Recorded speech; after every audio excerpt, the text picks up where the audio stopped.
gracias, Professor Schreider, for deepening our understanding of the challenge to ground ourselves in God's mercy and truth, the shared journey of faith, the journey of a lifetime perhaps, to know, believe, and trust in God's hesed, loving kindness, to know once again that the experience of infinite love that impels our going forth in the same moment takes us up into the communion God has with the world, takes us up into the going forth of the Trinity. How else would it be possible for us to see the radiance of Christ in ourselves and others, in the most vulnerable and forgotten of society?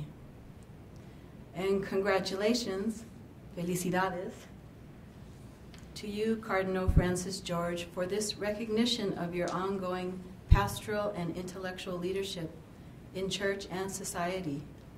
Your missionary heart that invites us all to God's unending embrace in truth.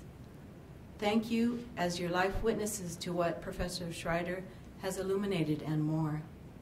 And thank you to Professor Bevins and the organizing committee for the kind invitation to share a few reflections in response, which I offer with great humility and in the hopes of giving witness to God's loving kindness in the experience of mission I have been privileged to live. In 2012, here at CTU, there was a symposium to celebrate, as the Maryknoll family was celebrating our centennial. The St. Francis Xavier Chapel, as well, or Japanese Catholic Center of the Archdiocese of Los Angeles, also celebrated its centennial.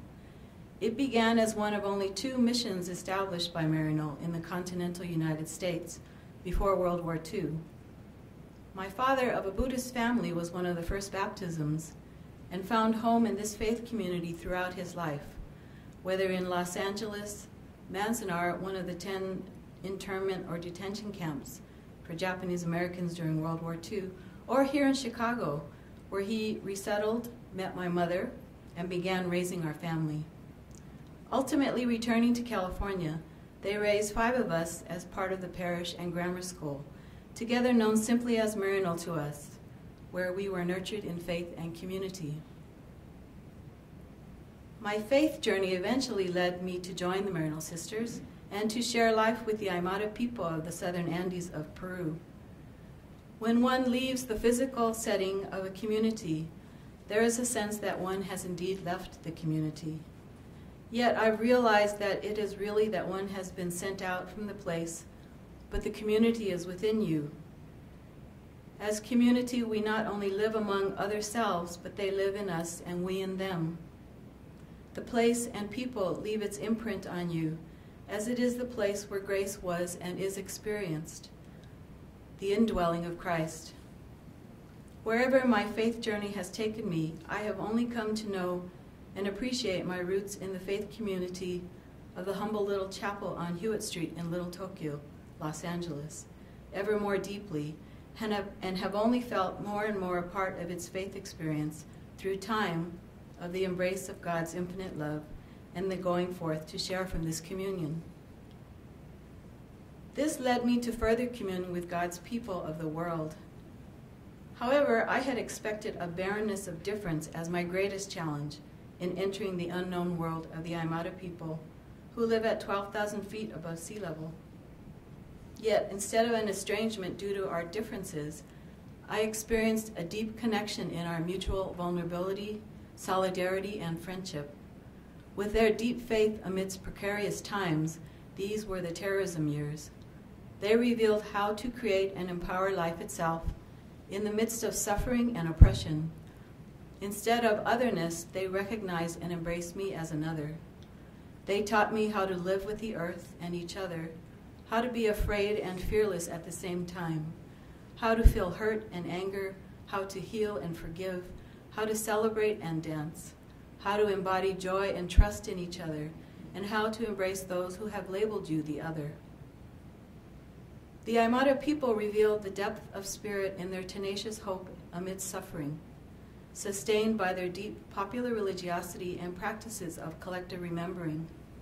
I experienced in Peru what Johann Baptist Metz describes as a mysticism of open eyes, an increased readiness to perceive, to see more, not less, to pay attention, to visible and invisible suffering that leads to compassion and an expansion of love, being a witness to and participant in the cross resurrection in our midst.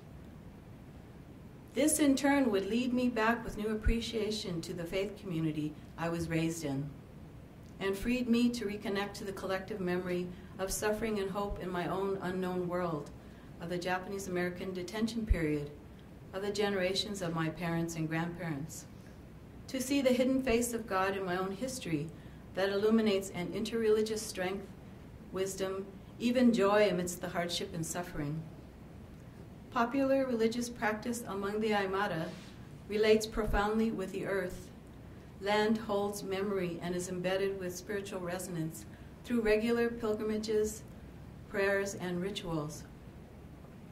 This understanding helped me reconnect with the Manzanar pilgrimage and its practice of recovering history, recovering from history, and solidarity with those in similar situations in our post-9/11 context, namely undocumented immigrants and Arab Americans.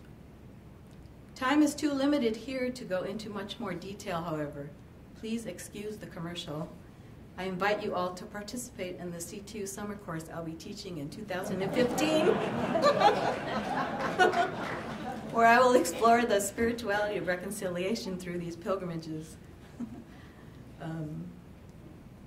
I will add one note, however, that Maryknoll's friendship beyond cultural, national, and religious borders proved invaluable as 120,000 Japanese and Japanese Americans were detained behind barbed wire. As a faith community, we gathered in the mess hall barracks last spring and celebrated Eucharist to honor and remember those who lived through that period, for those who did not survive, and for those who opted to accompany us in friendship when they had other options. In 2012, I also journeyed to Japan to fulfill a promise I had made to myself a few years ago to search out my grandmother's place of rest and have the appropriate Buddhist ancestral prayers offered for her, as she had been neglected for nearly 90 years. My grandfather had taken her ashes back to Obayashi-mura on the outskirts of Hiroshima after she had passed away from the flu when my father was only 7. This was in 1920, when travel was by ship and the round-trip journey would have taken at least a month. He also brought back a second wife, so this no doubt took much longer. During his absence, my father and his younger brother were in the care of the Maryknoll Sisters Children's Home in Boyle Heights, Los Angeles. With the assistance of the Maryknoll Sisters in Kyoto and Mr. Dai, a Buddhist lay leader, and no doubt my father's spirit, we were able to locate her 1,500-year-old temple in Kabe, Japan, and schedule the ancestral prayer service that is usually done during this time of year, cherry blossom season. It was an amazing experience to be in the mountainous river valley and truly feel the presence of my ancestors and my father. Right relationship with our ancestors in prayer is also about our life in the present and future. I am grateful for my Buddhist heritage. During the ancestral prayer, the opening chant, sung by Reverend Watanabe, the Buddhist priest, poured waters of tenderness and compassion over many generations and within my cradle Catholic soul. I felt the presence of Kuan Yin, Bodhisattva of compassion, the hearer of cries, and sensed a deep resonance with Nuestra Señora de Guadalupe, who listened to the cries of the Nahuatl people. With Buddhist and Catholic religious heritages, my resonance with both Kuan Yin and Guadalupe may be an opportunity for these two heritages to come together in solidarity rather than in competition. To discover resonance in each tradition is not meant to collapse one into the other, or to blur the distinctiveness and unique contribution of each, but to see an alliance of compassion. Finally, may I leave you with the sight and fragrance of cherry blossoms as we enter into spring at long last. Last week, I enjoyed the hospitality of the Oblates in Washington, D.C., during the USCMA board meeting as the daffodils and cherry blossoms were beginning to bloom. After this bitter cold winter, it is miraculous that life asserts itself with such delicate and sublime beauty, even in their brief life. Cherry blossom petals falling from the tree in their prime speaks of self-gift and blessing.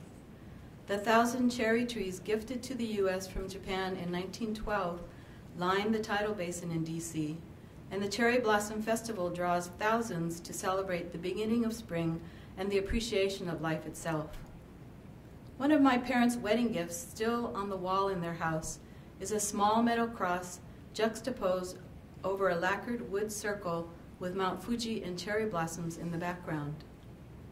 The cultural, spiritual meanings of both mountain and blossom, together with Christ, brings new insight into all three in relationship. Steadfast love as strong as a mountain, self-gift in the beauty of a fragile blossom that speaks of a vulnerable strength, Jesus, our wounded healer, with the embrace of God's infinite love. I cannot help but recall Hiroshima and Nagasaki, even gazing at the blossoms. I know that I am a descendant of two empires, the U.S. and Japan. Yet the endurance and hope of global friendship, healing and reconciliation and solidarity is ever present and ever possible in Hesed, God's abiding loving kindness that calls us forth in mercy, truth, justice, and peace. May I paraphrase Revelations 22, and the blossoms of the trees are for the healing of the nations. Thank you, and God bless you.